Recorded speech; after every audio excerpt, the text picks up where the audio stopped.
Hey, good afternoon. It's Pete from FigLife.com, and today I'm going to look at a fig called Dalmatie.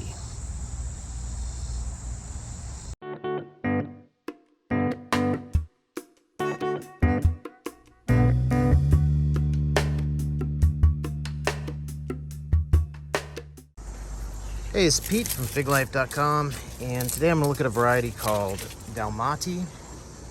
This is probably the same as a variety called Stella, and it is kind of a distinctive variety in that it's a variety that produces large green figs with a red interior, and there's not a lot of those. And another distinctive feature about this variety is that the leaves tend to have these long finger-shaped shape to them. So if you see a tree with a long finger-shaped leaf and a large green fig with a red interior, it's probably either Dalmatie or Stella. I think this tree, I think both those are probably the same. It's just the same variety that goes by two names. There may be some small difference. I'm not sure. I haven't done the full history of Dalmatie research, but it's a good variety. It's been around for quite a while. It's not a new variety, and so because of that, there's not a lot of hype around it. But it does produce good quality figs, and they're on the larger side. This is one of the few large figs that I've kept around because it does produce good quality fruit despite being large. And I tend to like the Adriatic type figs.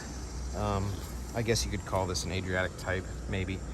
I'm not sure. But anyway, I do like this fig, so I kept it around. I did at one point have both Dalmatie and Stella, and they appeared to be identical to me, so I went ahead and got rid of one of them. I ended up getting rid of Stella. I don't know why I got rid of that one versus this one. I think maybe it was a coin toss or something. Anyway, I have several fruits that are getting close to being ripe. These are really close. And I actually picked, and you can see how large these are. I mean, those are pretty good sized figs. But I did just pick a couple that look to be ripe. So let's go take a closer look at those two fruits that I just picked. All right, here they are. These are the two Dalmatie fig, ripe figs that I have. There we go. This one obviously a little bit bigger, and it looks to be a little less ripe. We'll see if that holds true when I cut it open. But pretty large fig, but a pretty tight eye, despite the fact that it's a large fig. It's not completely closed, but it's not a big gaping eye like you often see with these large figs. And this actually feels really ripe to me, so I think this one here is going to taste pretty good. Well, let me go ahead and cut these open. Yeah, so sure enough, this one that I mentioned looked to be more ripe. Is looking really good. I mean, that looks fully ripe, almost perfectly ripe. You can see some syrup kind of pooling there in the center. So that looks really, really tasty. Here's the other half.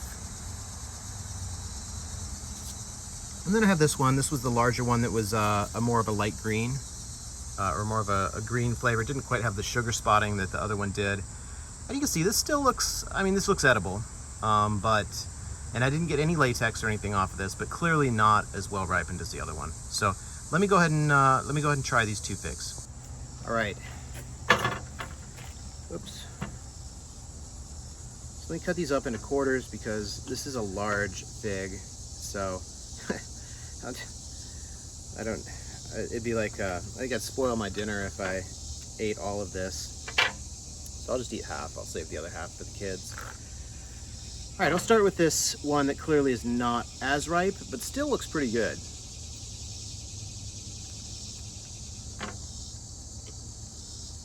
Wow, that actually tastes really good, considering it's the less ripe of the two. If this was the only one I was trying today, I would say this is a really good tasting berry fig with good quality. That is to say, it's ripened well all the way through. A lot of times with these large figs, you have maybe a portion of the fig that's well ripened, but then the rest of the fig won't be well ripened. But this is looking well ripened pretty much all the way through. Nice sweet berry flavor, really good. But okay, now I'm gonna try the one that is probably perfectly ripened. This is Dalmatie.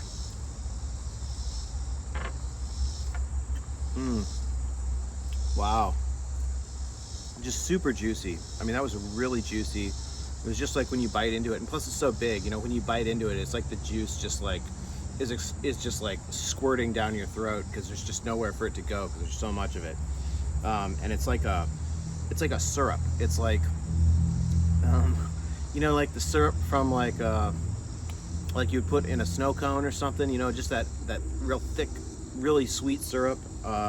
That's sort of like how sweet this is. It's a really sweet syrupy taste with a berry flavor, but then it's got a little bit of that nuttiness that you get when a fig is well ripened, when it's maybe, you know, if you call this one fully ripe, then this is maybe just a little overripe, but I don't think it is overripe. It just, sometimes when you have a fig that's overripe, it'll have a little bit of that nuttiness flavor, and this has just a little bit of that, but I wouldn't call this overripe. I would just call this maybe perfectly ripened, but this is really, really good.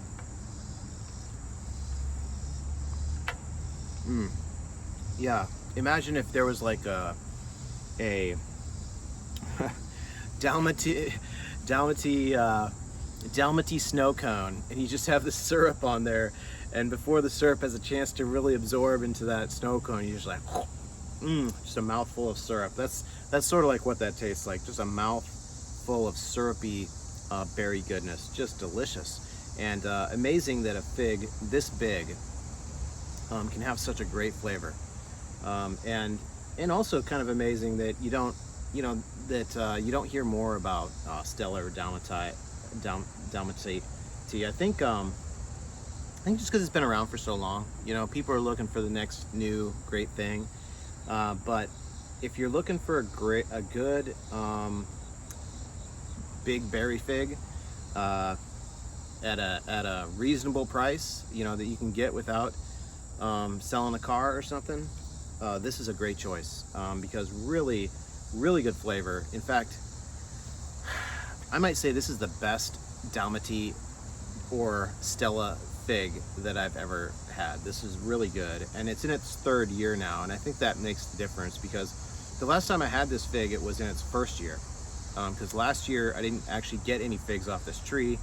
It was one of those varieties, well, last year was a lousy year for me in terms of fig production, but also last year I cut a lot of my trees way back to allow them to branch out, and some of the fig trees just didn't respond very well to that, and I think maybe that was a factor in not getting any figs off this variety last year. But this year, as you saw, a lot of figs growing on this tree, and the tree's growing well. In fact, it was way back, kind of in the back of my fig garden. I call it my fig garden. Way back in the back there, and some of the other varieties back there, not getting quite as much light, maybe are growing a little bit slower. Champagne is back there, and it's growing a little bit slower, fruiting a little bit later. But this one has been doing well despite being back there.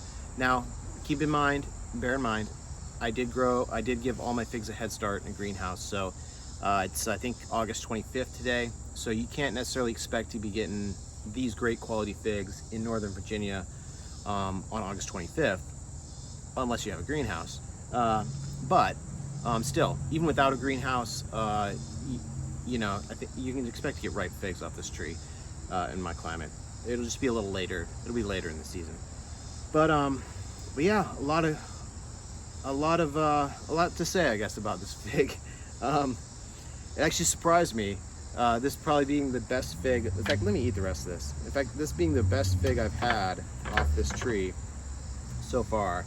I wasn't expecting it to taste this good. Really, really good.